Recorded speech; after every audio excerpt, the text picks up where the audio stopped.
Hey everyone, it's Strange Michael. I hope you're doing well today, and I have a review here finally for the December release from last year that everybody was talking about but me, because I just couldn't get out to see it. But I wasn't in a rush to see this movie, Nosferatu.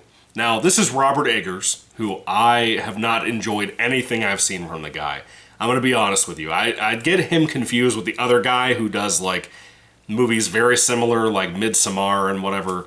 I'm not a Robert Eggers guy at all. Mainly because I don't like A24 art house shit, and I think horror needs to stop doing that. However, Nosferatu, I kind of was looking forward to. I was worried it'd be a little too art house, and it wasn't, thankfully. I've seen only the original black and white film, and I like it. I think it's really good. I got introduced to that by SpongeBob. Yeah, the hash-slinging slasher episode where you have Nosferatu in the corner flicking the light switch. It's horrifying. It should have never been on children's TV. It traumatized me as a child. I own the episode now and I watch it religiously because it's great. But anyway, Nosferatu from 2024. It's about 2 hours long, and it's basically like a giant opera.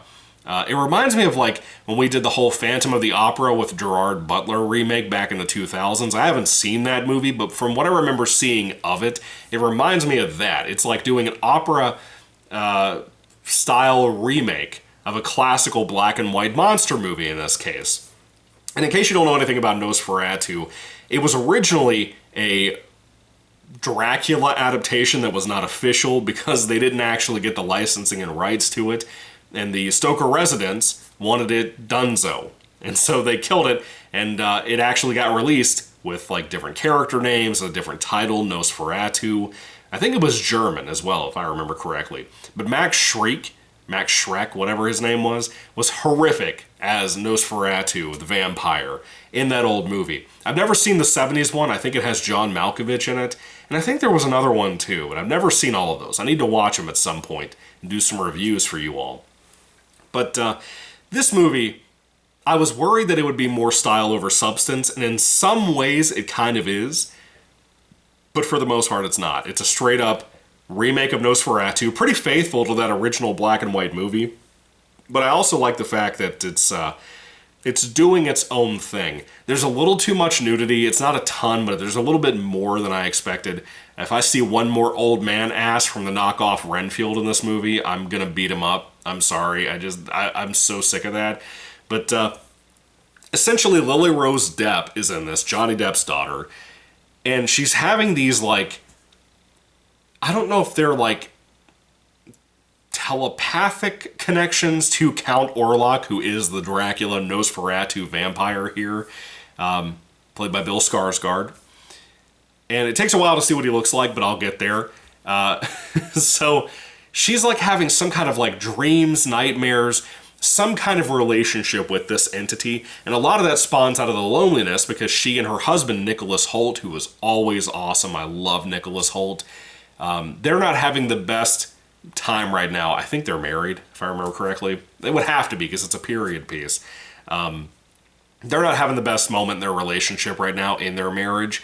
But he has to take a trip off to, a long trip, by the way, to go meet Count Orlok because his, like, realtor, law firm, company, whatever, real estate company, sends him off that way. And he has to go, take care of business. And he's not really happy about it. She's begging him to stay, and he doesn't really know why.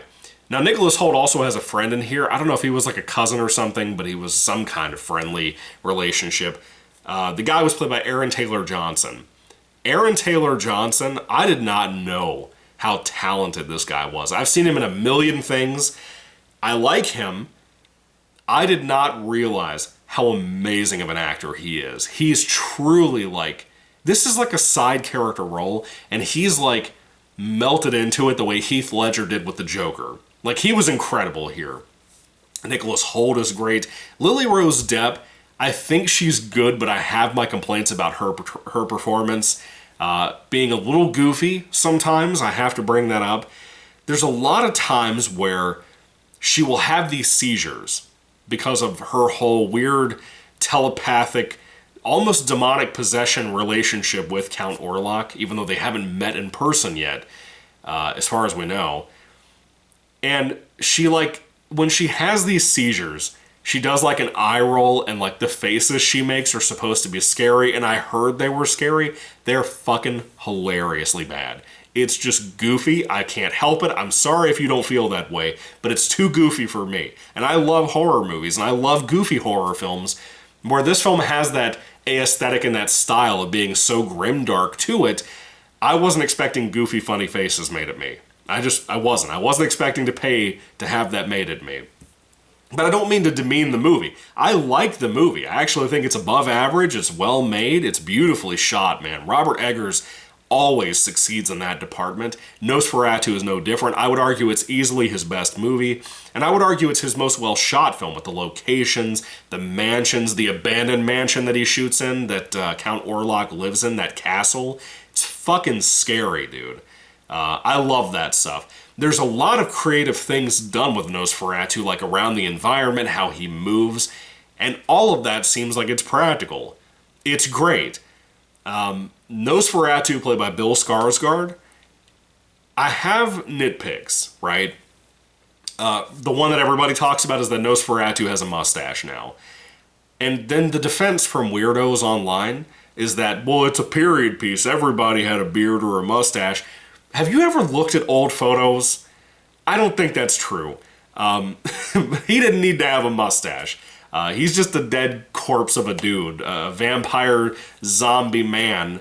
And Bill Skarsgård, physically, aside from the goofy-ass mustache, he's amazing. He is absolutely amazing. The voice. Bill Skarsgård has kind of a higher-pitched voice. Nothing against him. He has a higher-pitched voice. Apparently, he trained with opera singers to lower his voice a couple of octaves. I think it's true to a degree, but you can tell, because the sound design is so good in this movie, it's amazing sound design. Because of the sound design, you can tell that they clearly messed with that audio and made it deeper than what it actually is. But I do believe he went down a couple of octaves. It's very clear that he did, but I don't think it went as low as it does a lot in this movie, like when he yells and stuff. There's just no way. There's no physical way that's possible. Even my wife, when we talked about it, she was like, there's no way. But again, the sound design is amazing. Bill Skarsgård is absolutely fantastic. I wish Lily Rose Depp had more to work with. And she had a lot to work with, but I wish she had more to work with. Does that make sense in the writing department? That's the weakest part for this movie. It's 2 hours, it flies by. That is the weakest part of the movie, is the writing, in my personal opinion. It doesn't act like you're stupid, it doesn't treat you like you're stupid, and it's Robert Eggers having to make a more mainstream film. Apparently The Northman is like this too. I haven't seen that yet, but I've heard that about that film and I want to see it at some point. This is more of a mainstream art house film, and I'm thankful for that, because I think it does everything right, the way something like Antrim, the deadliest film ever made, did, or like Possum or Eraserhead. Those are more art house, but still, you get my general point. More something the mainstream would be able to grasp onto and be interested in. Nosferatu does a lot right. It really does, and I think the almost, it's not a black and white movie, but it's so dark in the way the color scheme is of the film. It's so close to being a black and white movie that it fits so well. All the snow everywhere and everything. I love this movie for that. Again, aesthetically, it's amazing. It's perfect in that regard. The shots and all that, they're perfect in that regard. It's just the movie itself. I don't think it's the best movie of 2024. I don't think it's the best movie of this year. I don't think that it's the best vampire movie I've ever seen. It's probably the best Nosferatu film to a degree, but I still think I like the silent film from back in the day more, because Max Schreck, whatever his name was, is horrifying. That design of Count Orlok inspired nightmares that haunted everybody from when it was made all the way up to when I saw fucking SpongeBob in the 90s. You know what I mean? Like, that design was iconic. Even if the movie's a silent film, that design was iconic for a reason, and it should have never been tampered with for this film or by Robert Eggers' ego. Never, ever, ever should it have been messed with. And it was, and that's sad, and it's not right. But the performances are pretty much great from everybody in the movie. Willem Dafoe was in here for a brief little bit, not a very long time at all. and he's excellent. He's always excellent. So what would you honestly be surprised by that? He's great as always. The music, the soundtrack, or I guess the score they made for this movie is whimsical. It's amazing. It's mesmerizing. It'll drag you right into this world, man. It fits this movie so perfectly well. And I appreciate that immensely because we don't get scores really anymore that are as beautiful as something like this or like Tron Legacy or, whatever. We don't really get this kind of thing anymore. And I really appreciate it. I think it has a lot that we can talk about all day long. There's not really a whole lot of spoilers to go into with the film. So, I mean, obviously I do spoiler-free reviews, but still, it's kind of...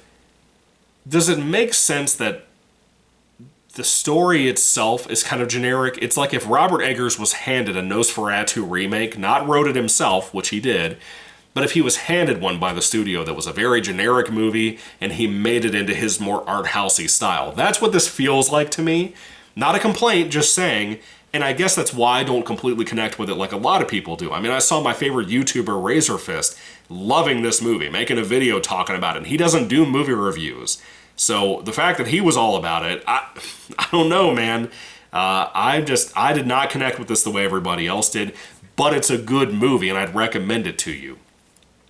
Even if you're not into art house, like how I'm not into art house, it's still good for what it is. It's definitely worth at least one watch in your lifetime because of how incredibly well made it is. So check it out on that belief alone. I promise you, you'll get something out of it if you give it a shot, but it's a strange film, to say the least. So anyway, Nosferatu, the 2024 Robert Eggers remake. What would I give this film on a 5-star basis? I'm going to be trash for this, but it's more positive than it seems. I'm going to give it a 3 out of 5 stars. But it's more leaning towards a 4. I just don't think it hits a 4 for me. I like it a lot. I would never buy it to own it the way I own the original silent film. I couldn't bring myself to do that because I don't think it's as good. And it's not that I'm comparing it just to something I think is way better. It's that I just don't connect with this remake as much. But I see why this is one of those justified remakes that really seems to perform in a way that most people seem to love. So don't take my word for it. Check it out for yourself. You'll probably love it the way the general audience opinion has seemed to be with this movie. I'd love to hear what you have to say about Nosferatu down below. Let me know if you loved it, if you hated it. Let me know everything you think down below. Do you think the mustache should be there? Let's have that real debate down in the comments section down below, because in my personal opinion, that's what really actually matters with this movie, is the fucking mustache. Does it belong there? Does it not belong there? Is there an excuse with the time period, or is there not out of respect? I'd love to hear what you have to say about that conversation, especially down below. So thank you all. God bless you again. Catch you later, and goodbye.